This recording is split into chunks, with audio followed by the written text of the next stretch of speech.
Okay, now, is the market overvalued right now? Let's talk about that, okay? Here's what's going on with the market. This looks at forward Ps, which I always, in my opinion, is the most important metric you can ever look at if you're judging a stock, if you're judging the markets in general. There's nothing I believe is more important than forward P. Everything's important. Price to sales ratio is important. Trailing 12-month PE is important, right? Cash flows are important, right? A lot of things are important. But this is the most important. At the end of the day, I want to know what companies are expected to earn over the next year. What's the consensus estimates? What are the companies expecting to earn over the next year? Because I'm buying this for the future. So I want to know what I'm roughly paying based upon what happens next year. Not based upon what happened last year. Last year could have been horrible, and now it's going to be a lot better. Last year could have been great, and now it's going to be horrible, right? I need to know what I'm paying now versus what future earnings are, okay? And so forward P is always my number one favorite metric over every other metric, and I always, like, it's been like that for 15 years. I think it's going to be like that 15 years in the future, another 15 years in the future. I don't see that ever changing. As long as I'm in the markets, I don't see that ever changing. Large caps are trading at about an 18, roughly forward PE ratio right now. So still on the higher side when it comes to those. But we'll speak about why those are trading higher in just a moment here, because there is very important reasons on why this is happening. Mid caps are trading still very undervalued, 12.9. S&P 400 mid caps, still very, very cheap based upon the last several decades. And small caps trading at 12.7, S&P 600 small cap, which is extremely undervalued compared to any time period in the past, many, many decades outside of the great financial crisis and actually last year, right? And then, of course, the crash of 2020 that happened there. And so when I look at this, the fact is the market is not overvalued. Large caps are trading rich. Mid caps are trading undervalued. Small caps are trading still significantly undervalued now at this point in time. In terms of some of my biggest mistakes I made in the market, the ones that you lose money suck. But I can tell you these ones are sometimes even worse. And a good example of this is ELF, right? ELF's a stock, I'm up 1,341%. The problem with ELF is I only have 1,000 shares of ELF. I used to have, between my different accounts, probably close to 10,000 shares of ELF. And when ELF went on its first big initial run, where the stock climbed, 40, 60, 80, 100%, I sold out of most of my shares. I sold out of most of my shares of ELF. And it's very painful because that stock's now, $100 plus. And I wouldn't be surprised if it's a $200, $300 plus stock in a few years. And there I am with a fraction of the amount of shares I once had. Because I thought I was being smart in taking profits, okay? And, those are the old saying of like, you never go broke taking a profit. Yeah, you also never get rich taking one of these short-term profits. It's just not the way this works, okay?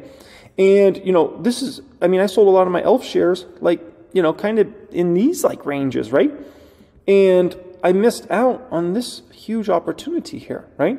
And so when it comes to a stock like Palantir, I just think selling this early into this opportunity is like me cashing my shares when ELF went up its first, 40, 50, 60% after I bought it. And then realizing you miss out on the 10x. So that's kind of my thoughts. Monster was a great company I held back in the day, right? It did me tremendous. But when it came to Monster, right, I'll be honest, I missed a lot of the gains. I took nice profits in Monster. Monster was like a top 3 position for me for a while. And then I ended up selling all my shares over time. And, it was somewhere in this kind of range is where I sold out of, most of my shares. And I thought I did great. I missed out on this. I missed out on this. So these are just food for thought, folks, okay? You don't have to be so quick to take profits. If you really believe it's a game-changing company, you don't have to be so quick to take profits in these stocks. Let them run. It's going to be a bumpy ride. It's going to be uneven. Even Monster. Damn, look at Monster. Monster is one of the best performing stocks in the history of the stock market. It's been a bumpy ride. And I mean a bumpy ride to get there, right? Remember that old picture? This is what it's really like, man. It's a bumpy ride to get there. And, that's why I'd rather just hold these stocks. I've learned the hard way several times with stocks where, these game-changing companies, let them do their thing. They got great teams in place, management teams, employee forces. You don't have to be quick to take a profit on these stocks, okay? Especially when you're early innings. You're really early innings in regards to this, right? Now, another really fascinating thing, and we know obviously California is always going to be the most popular pretty much in terms of EVs, right? But I got to say, guys, I saw a lot of Rivian trucks out there. And I mean a lot of Rivian trucks. I see them every once in a while in Vegas, but not too overwhelming. But man, driving around Newport Beach, Laguna Beach area, I can tell you, a lot of Rivians out there, right? And in terms of Rivian, obviously they've been skyrocketing in production. They're still in low volume relatively, right? But they are skyrocketing in the numbers at, hundreds of percent in terms of deliveries and production. And so Rivian, I wouldn't be surprised if they continue to put up some pretty big numbers. Now, in regards to Rivian, if you think Rivian's going to be successful over time, there's different ways you can play this, okay? You don't need to buy Rivian stock. It's obviously, a pretty substantial risk to just buy the stock. If you think Rivian's going to thrive and you want to play it but without playing a stock, it's very simple. Buy Amazon, okay?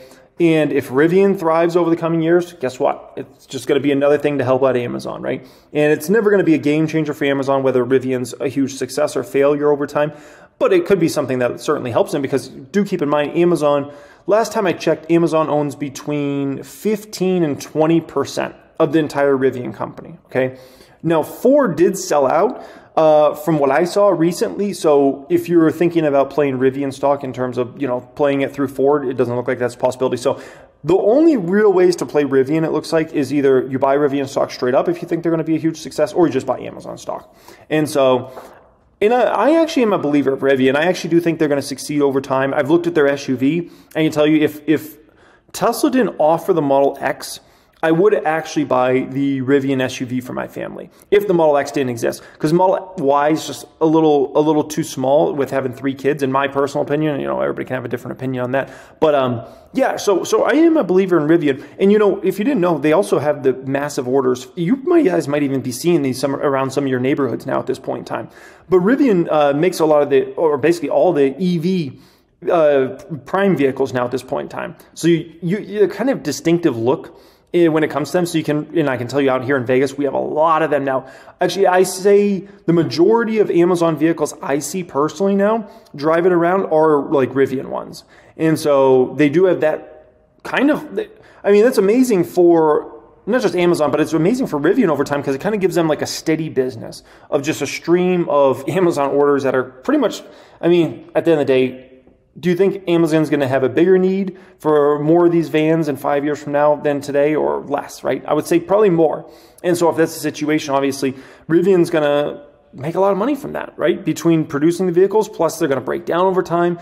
They're going to get too many miles over time. Amazon's going to need to order new ones, right? Now, in terms of this, though, Cybertruck's coming, right? We know by this time next year, Cybertruck's going to be already in mass production, right? And obviously, Cybertruck's expected to go into some sort of production this summer, right? And then just scale over the next 12 to 18 months after that. And so Cybertruck hitting the market is going to be bad and good for Rivian. First off, it's a competitive threat, right? There's really been no competitive threat from the truck side for Rivian. So it's like, if you want an EV and you want specifically a pickup truck, you get the Rivian. It's your only pretty much option out there, right? That is no longer the case. Now, Tesla. And so for that standpoint, it's bad. But there's something really good that comes along with this, okay? Really, really good. And that is, you're finally going to have a major other pickup truck. So in terms of this, for a while, people have considered, okay, if I want an electric car, I have, several of those options out there. Actually, a lot of those options out there, right? And obviously, we know Model 3 really dominates that. If I want an electric SUV, there's a lot of options out there. You got Model Y, you got Model X, plus you got others that are producing vehicles. But if I want an electric truck, really, the only one that people have really looked at is Rivian. And I know Ford's trying to do some stuff in that space, but I don't think people even really are paying attention to that really too well, or giving that too much attention. And so I think Cybertruck is going to overall be a great thing for EV pickup sales. And I think it's big for the electric market in general, because now it doesn't matter what type of vehicle you're trying to get. There's options out there, and several options from several different companies. Cars, certainly the most options.